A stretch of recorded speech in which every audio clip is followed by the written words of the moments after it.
What's up, everybody? It's Melanie coming to you from the Outer Banks, North Carolina. I just left the Circle K gas station, which is the equivalent of like a 7-Eleven, and saw a little girl with a Dexcom on her arm, which is like the little reader for type 1 diabetes, and an insulin pump. And she had this little pump on her one arm, Dexcom on the other arm, and goes up to the icy machine to drink herself an icy. Y'all, I can't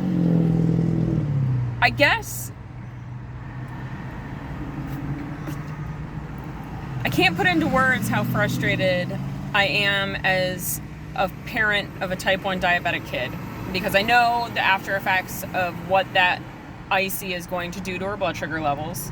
It, like, not to mention what it's going to do to anybody's blood sugar levels, but a type 1 diabetic. I wish that the medical industry, the endocrinologist, the children's hospital showed parents what prolonged effects of uncontrolled type 1 diabetes looks like in the long term. And the reason why I'm so strict about it, and the reason why I care so much for my kid, is because I've seen the long-term effects of type 1 diabetes on the body. What are the long-term effects? Well, diabetic neuropathy. They lose sensation in their fingers and toes. They then lose sensation in their feet, and they get diabetic foot ulcers where there is no sensation left. You bump it on something, you don't know that you bumped it on something, and you then have a wound on your foot, and you don't even know it's there, and you have to like check the bottoms of your feet with a mirror so that you can see what damage has been caused and what has been done. I have seen a tunneling wound on a diabetic patient. What does that mean? Her abdomen was so heavy, like it was like out to here.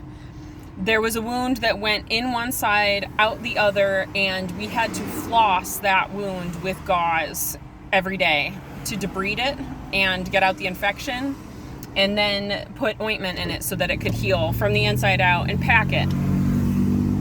I have seen blindness in the type 1 diabetic. I have seen dialysis for the type 1 diabetic where their kidneys no longer work. I have seen severe obesity for the type 1 diabetic. I have seen cardiac failure, congestive heart failure, cancer, and death in the type 1 diabetic.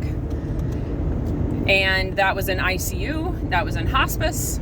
And that is why when the doctors told my daughter, oh, you don't have to control it that much. You don't have to worry so much about your blood sugar and control. It's okay if you don't want to worry so much about that.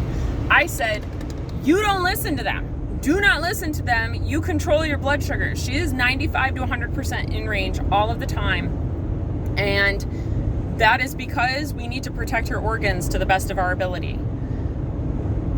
Why? Like, the risk of cancer is 4 times higher in a type 1 diabetic. So it really blows my mind when I see people feeding their kids candy, feeding their kids fast food, feeding their kids all of the junk that's actually increasing their insulin requirements, increasing their insulin resistance.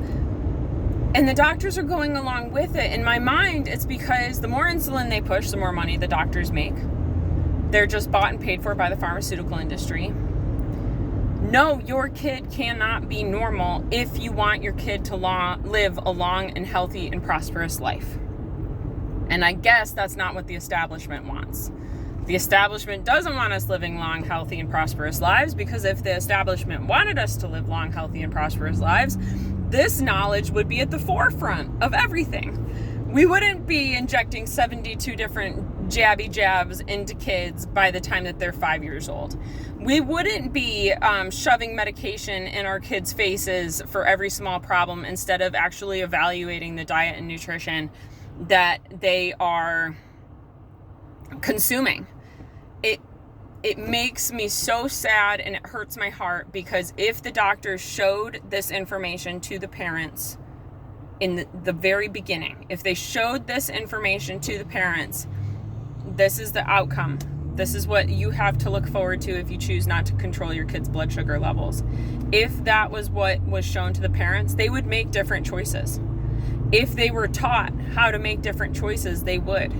What was the first menu option when my daughter was in the ICU for her to start coming off of her insulin drip and to start eating and start her whole injection process? What was the first diet option?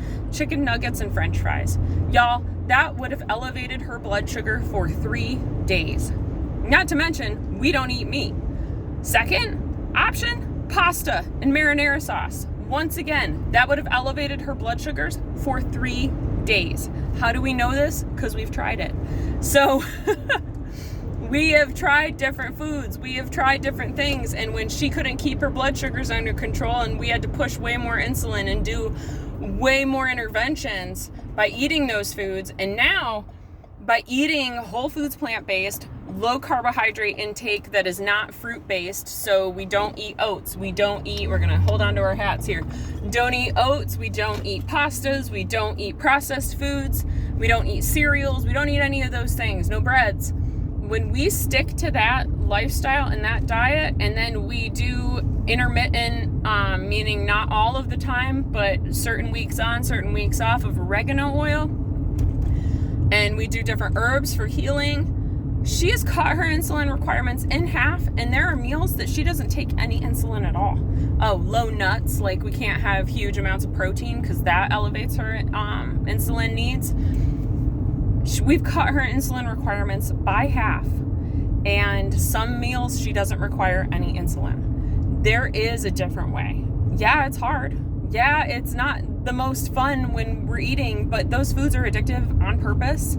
And there's an agenda at play, if that's what they're telling kids. And so it breaks my heart to see all of this. It breaks my heart to watch these kids abuse their body to the point of no return, and they don't even know what the outcome is in the future. So if you're watching this and you are a parent of a type 1 diabetic kid, please comment below, contact me, DM me if this is an Instagram video for Surfside Juice Company. If you want to directly get in contact with me, my name is Melanie. I'm co-owner and operator of Surfside Juice Company, and I would love to answer your questions on how to get your kids' insulin requirements under control, decrease them as much as possible so that they have the opportunity to live the longest, best life possible. And what they're teaching in the hospital is not going to help you, and it's only going to hurt your child. And we don't want to hurt our children, right? So I hope this message gets out there to who needs to hear it. I say all of this with love and kindness, and if I sound stern, it's because I'm fighting for the kids here, and I'm fighting for those that don't know any better. So I want to make changes. I want to see changes, and I'm somebody that can speak from second person, because it's not me with type 1 diabetes, it's my daughter, but working together, we're making huge changes in her life, and I want to help others do the same in theirs. So with all that said, I got to go to my job. So much peace, so much love. God bless you all, and I hope to speak with you all again soon. Adios, my friends.